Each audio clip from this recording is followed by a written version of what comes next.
What's up, guys? This is Tony from Nerdy and 30, and welcome to another episode of the Movie Mouth. Today, we're going to be talking about a low-key horror film that I found a few years ago called Last Shift. Now, this film is directed by Anthony DiBlasi. It seems like he's only directed straight to Netflix or straight to DVD horror films.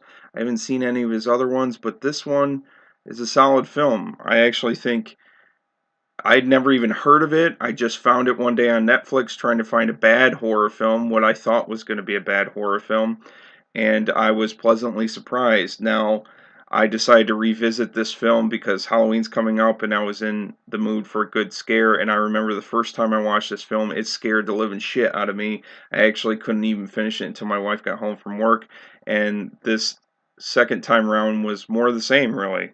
It was a great film the second time around. Now, it does have its issues, which I'll get into that, but it's definitely worth a watch for horror fans. As you can tell, I'm a horror fan. I've reviewed several horror films on this channel already, and especially come Halloween time, I like to watch my fair share of horror films. This film stars Juliana Harkavy as Officer Lauren, Joshua Michael as John Michael Payman, and Hank Stone as Officer Cohen.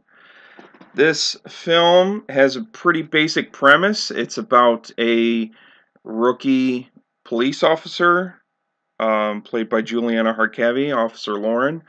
Um, she is reporting for her first shift as a police officer, and she essentially has drawn the short straw in that she will be the lone police officer on the last shift of a soon to be abandoned police station. They just completed a new police station down the street, and she is going to uh, be taking over the last shift of this police station. The reason why it's necessary is that this police station still has some hazardous evidence that a hazmat crew is going to be picking up between 10 p.m. and 4 a.m., which Officer Cohen explains to her when she first arrives. Now, he also says that he will be there to relieve her in the morning. And once he leaves, a series of creepy, unexplainable, mysterious events start to occur. And at first, they start slow and then they build up. And then the origin of these events start to become clear to her, and they start to become clear that they aren't so innocent as she thinks, and they're a lot more. Uh, their intent is malicious in nature. Um, I think Juliana Harkavy as Officer Lauren actually brings a pretty decent performance in this low-key horror film. I've never really seen her in anything before, but I was pleasantly surprised. Um, and this horror film actually builds tension rather slowly, surprisingly, and there's not a lot of cliches in this film. I mean, the script isn't great.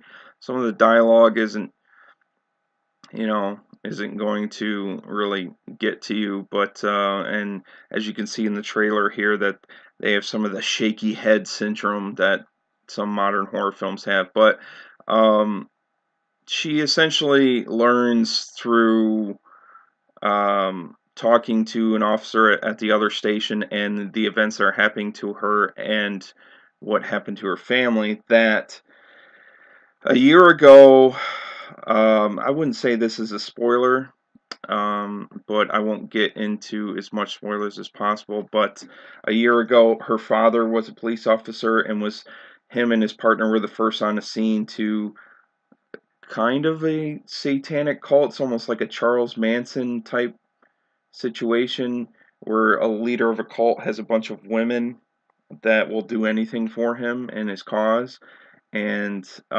they proceed to murder a bunch of innocent or seemingly innocent women at a farm, at a ranch, and these officers, including her father, are killed. And they bring the leader of the cult and two of his women, members of his cult, back to the police station and start to interrogate them and find out how crazy they really are. And then that night, they end up committing suicide in their holding cell at the police station. And ever since then, she learns that mysterious events have happened in the police station, and the reason for building a new police station isn't just because they want a new building. It's actually because of some mysterious events that have happened. So, throughout the night, she learns this, and some pretty scary stuff happens to her. I would be freaked out of my mind if that was happening to me. Some of the things that frustrate me in this movie is just some of the dumb decisions the main character made. I mean, they set up her motivations as to why she's making some of the dumb decisions that she makes. And also the fact that she's a rookie cop and doesn't really know what she's doing. So I get that. It's just normal people would be, screw this, and they would just leave. So she does try to leave multiple times, and essentially the spirits in the police station know how to pull her strings and keep pulling her back in. And you can understand it, even though some of them are kind of like, come on. But this movie is a fright fest from beginning to end. It had a creepy tone to it. It had great pacing. Um, it's a good film to watch, especially around Halloween time if you're looking for a good scare. It's not going to win an Oscar by any means, but is definitely a low key horror film to look out for. I probably will watch it again, to be honest. Coming up here soon.